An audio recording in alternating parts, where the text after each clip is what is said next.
I've got three things I want to talk about. I want to talk about a little bit about my story. I want to talk about research advocacy and the way that patients can help the researchers with their process, with their studies. And I also want to talk about a little bit about metastatic bladder cancer.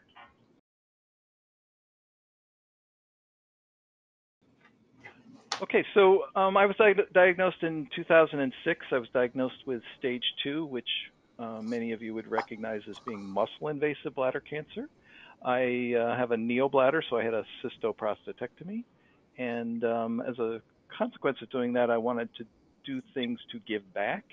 And so I found the Bladder Cancer Advocacy Network and connected with them, and had an opportunity to do some amazing things with them. And I also do some work with SWOG, which is one of the groups that executes the clinical trials, many of the trials that we talked about on this call. I also do some work with the National Clinical Comprehensive Cancer Network, which is one of the groups that defines the standard of care. So there is an opportunity for patients to participate in the communication and also the establishment of standards. And I do some work with my counterparts in the National Cancer Institute in a leadership role that I have with other patient advocates. I also work on a new area called cancer care delivery, which talks about things like financial toxicity and palliative care and some other interesting things about the way that we deliver care to patients.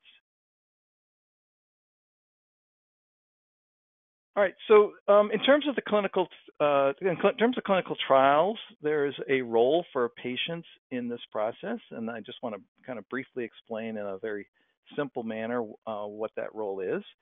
So if we think about a clinical trial, we can divide it into a life cycle that starts with planning. And so during the planning stage, we're trying to figure out what we're going to target and what the treatment is that we're going to use. And so I would work with the researchers like the two doctors on the call here or other doctors and try to make sure that the concept makes sense, that there's an appropriate benefit to the patient and that the risks don't overwhelm those benefits. Side effect is obviously one of the risks that we would consider there. And shape that concept so that we can then present it for approval and funding. All right, so that's the planning stage. During the implement stage, I would work with these same researchers. We would work on a document called the protocol, which is literally dozens and dozens of pages describing exactly what's going to be done in the clinical trial.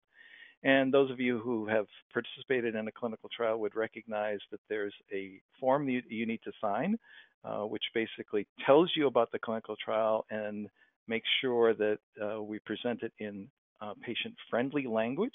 That's called the informed consent. So I would work on that document and make sure that it makes sense for our patients, and then any other patient materials that are presented. So that's done in the implement stage, and then we're reaching out to patients. The doctors are reaching out and working with patients to inform them about the trial, and then work through the informed consent. And then work through the actual trial itself. The last stage is the share stage. So we've done all that work to create the clinical trial. We've got all our patients signed up for the trial, and now we have the final results. And I would work with the researchers to share those results so that other patients can understand what the findings were. And as you can tell from this call, there's some very exciting work happening in the bladder cancer space. So there's a lot of exciting things that patients are getting an opportunity to hear about that in the early days of my diagnosis, for example, were not the case. From start to finish, this life cycle can take anywhere from 8 to 10 years. I think that's relatively typical, although some of these smaller early trials can take less time. All right, so let's talk about what's new.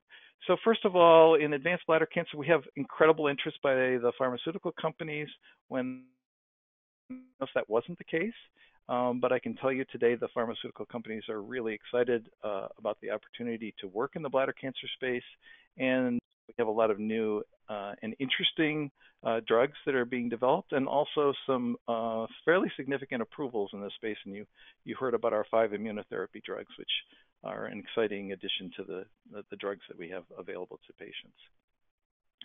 Immunotherapy is obviously driving a lot of interesting questions about immunotherapy itself, about the sequence in which we should apply immunotherapy and some of these other interesting drugs, and also the questions around the combination, because now we've got another thing to add to chemotherapy and radiation therapy. So we can talk about adding immunotherapy and some of these other drugs to the mix.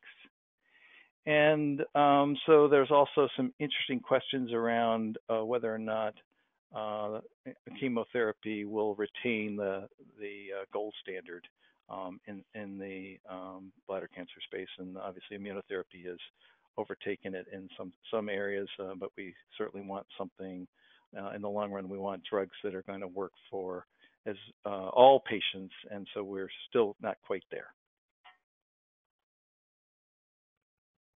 All right, so Stephanie, you're going to talk a little bit about finding a clinical trial. Yeah, so Beacon tried to make it a little bit easier, because sometimes going to clinicaltrials.gov, which is where they list all of the clinical trials that are going on, can be a little bit overwhelming, almost like trying to take a sip of water from a fire hydrant. There's just so much available.